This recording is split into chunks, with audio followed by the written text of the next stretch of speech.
नमस्कार प्रिय साथियों, जय श्री कृष्ण, राधे राधे, हर हर महादेव। हम सभी इस तथ्य से भली भांति परिचित हैं कि हर इंसान को अपने कर्मों के अनुसार फल भोगना ही पड़ता है। अच्छे कर्मों का परिणाम हमेशा सुखद होता है, जबकि बुरे कर्मों का फल प्रायः पीड़ादायक होता है। आज हम एक अत्यंत ज्ञानवर्धक विषय पर चर्चा करेंगे।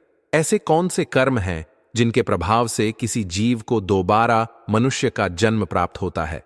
भगवद गीता में श्री कृष्ण ने स्पष्ट रूप से कहा है कि इस संसार में जो भी जन्म लेता है उसका एक न एक दिन मृत्यु से साक्षात्कार निश्चित है। यह एक ऐसा सत्य है जिसे कोई टाल नहीं सकता, न ही कोई इससे बच सकता है। चाहे व्यक्ति कितना भी धनवान हो, कितना भी विद्वान हो या कितना ही सज्जन क्यों न हो, मृत्यु की गोद में हर किसी को एक दिन समा जाना पड़ता है। मृत्यु के बाद क्या होता है, इस पर गरुड़ पुराण विशेष प्रकाश डालता है। इसमें वर्णित है कि जैसे दिन के बाद रात और रात के बाद दिन आता है, वैसे ही मृत्यु के बाद पुनर्जन्म का चक्र चलता रहता है। प्रत्येक आत्मा को अपने पूर्व जन्म के कर्मों के आधार पर नया शरीर प्राप्त होता है। यह नया जीवन किस योनि में होगा, यह इस बात पर निर्भर करता है कि पिछले जीवन में व्यक्ति ने कौन से कर्म किए हैं। अगर उसने पुण्य किए हैं, धर्म का पालन किया है, सेवा भाव से जीवन जिया है, तो उसे ऊंची योनि, यहां तक कि दोबारा मनुष्य का शरीर भी मिल सकता है। लेकिन यदि किसी ने पापाचार किया है, दूसरों को दुख पहुंचाया है, अधर्म में लिप्त रहा है, तो वह किसी निम्न योनि जैसे पशु पक्षी कीट आदि में जन्म ले सकता है। इसीलिए यह जानना अत्यंत आवश्यक है कि वो कौन से विशिष्ट कर्म हैं जिनके कारण आत्मा को दोबारा मानव जीवन मिल सकता है।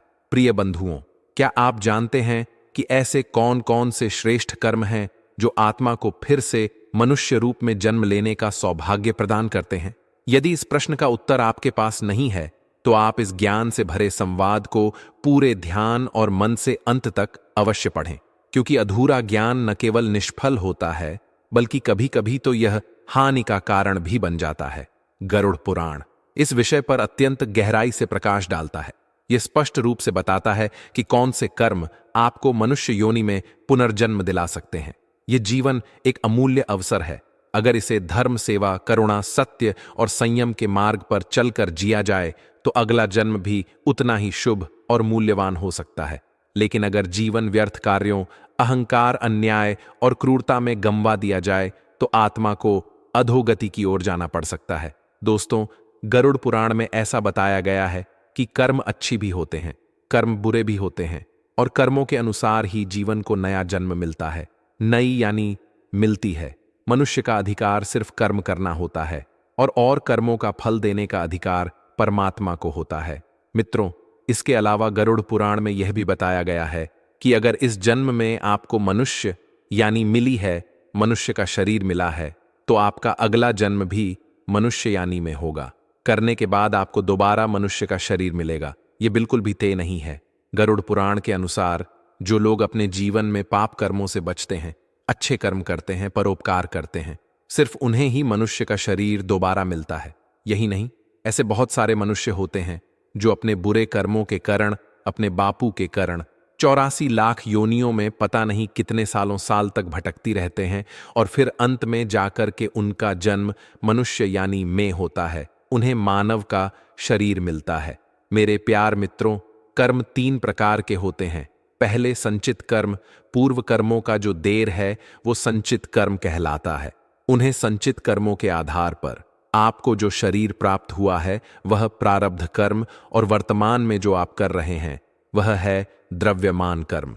आपके कर्मों के संचय में से जरा से कर्म लेकर गए, आपको इस शरीर की प्रताप हुई है, और बाकी आपके संचित कर्म जो हैं वो संस्कार के रूप में पढ़ें। सभी के कर्मों के अनुसार जो सन और प्रारब्ध कर्म है, उनसे ही अगले जन्म का निर्धारण होता है, निर्माण होता है, और वही तय करता है कि आपका अगला जन्म 84 लाख योनियों में किसी भी एक यानी में हो सकता है। इसलिए ऐसा कहा जाता है कि इसी जन्म में, इसी मनुष्य यानी में आपको ईश्वर की भक्ति में ग जाना चाहिए और ईश्वर के चरणों में अपने आप को समर्पण कर देना चाहिए, ताकि फिर आपको 84 लाख योनियों में भड़काने की आवश्यकता ना पड़े। और कभी भी आपको अपनी तरफ से किसी को भी कष्ट नहीं देना चाहिए। किसी भी प्राणी को दुख किसी भी प्राणी को कष्ट आपके द्वारा ना हो, इसका विशेष ध्यान रखना चाहिए। इस जीवन में हर इंसान अकेला आता है और अकेला ही इस संसार को छोड़कर चला जाता है। उसके साथ न धन जाता है, न परिवार, न कोई और साथी। केवल उसके कर्म ही उसके साथ जाते हैं। उसके द्वारा किए गए पुण्य और पाप ही यह तय करते हैं कि उसका अगला जन्म किस योनि में होगा। यह संसार एक कर्म भूमि है, जहां किए गए अच्छे या बुरे कर्म ही व्यक्ति की आगे की यात्रा को दिशा देते हैं।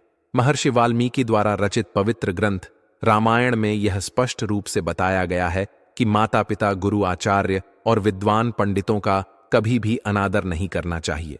उनके प्रति मन में गलत भावना रखना भी एक गंभीर पाप माना जाता है। जो लोग इस प्रकार का व्यवहार करते हैं, उन्हें अपने कर्मों का दंड नरक में भोगना पड़ता है। चाहे वे जीवन में कितने भी अच्छे काम कर लें, लेकिन माता पिता या गुरु का अपमान उनके पुण्य को निष्फल कर देता है। यह पाप इतना गंभीर होता है कि इसे कोई भी पुण्य कर्म मिटा नहीं सकता।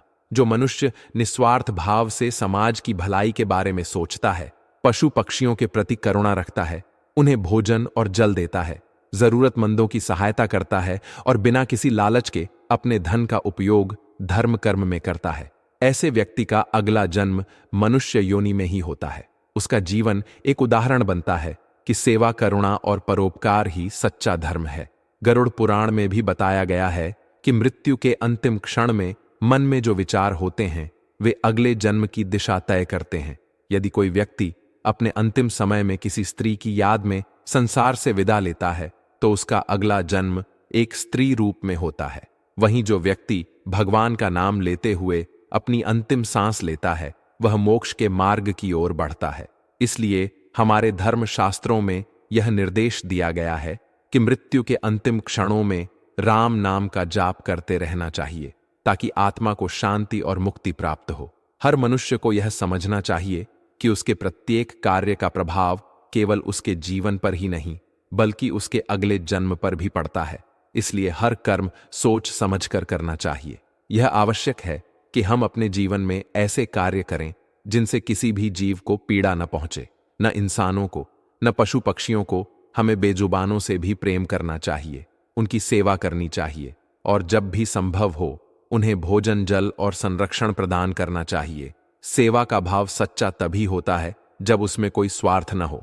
जब हम किसी की मदद इस भावना से करते हैं कि हमें कुछ बदले में नहीं चाहिए, तभी वह कार्य पुण्य में बदलता है। ऐसे ही कार्य व्यक्ति को पुण्य का भागी बनाते हैं और उसे पुनर्जन्म में मनुष्य रूप प्राप्त होता है, न कि किसी निम्न योनि में। हमें यह भी नहीं भूलना चाहिए कि माता पिता, गुरु और ज्ञानी जनों का अपमान करना सबसे बड़ा पाप है। उनसे कभी कटु वचन नहीं कहना चाहिए और भूलवश भी उनके प्रति तिरस्कार का भाव मन में नहीं लाना चाहिए। जो लोग इनकी सेवा करते हैं, उनका जीवन धन्य हो जाता है। वे पुण्य की राह पर अग्रसर रहते हैं और उन्हें बार बार जन्म मरण के चक्र में नहीं फंसना पड़ता। इसलिए यदि आप चाहते हैं कि आपके कर्मों का फल शुभ हो, तो जीवन में प्रेम, सेवा, करुणा और सच्चाई को अपनाइए। अपने कर्मों से दूसरों के जीवन में सुख और शांति भरने का प्रयास कीजिए। धर्म के मार्ग पर चलिए और उन सिद्धांतों को अपनाइए जो हमारे शास्त्रों में बतलाए गए हैं। यही मानव जीवन की सच्ची दिशा है और यही मुक्ति का मार्ग है। आप सभी को हार्दिक धन्यवाद कि आपने इस ज्ञानवर्धक संदेश को पढ़ा। इसे अपने जीवन में उतारिए और दूसरों तक भी पहुंचाइए, ताकि समाज में सद्कर्मों की भावना और अधिक प्रबल हो सके। तो दोस्तों, मिलते हैं नेक्स्ट वीडियो में। आप सभी का दिल से धन्यवाद।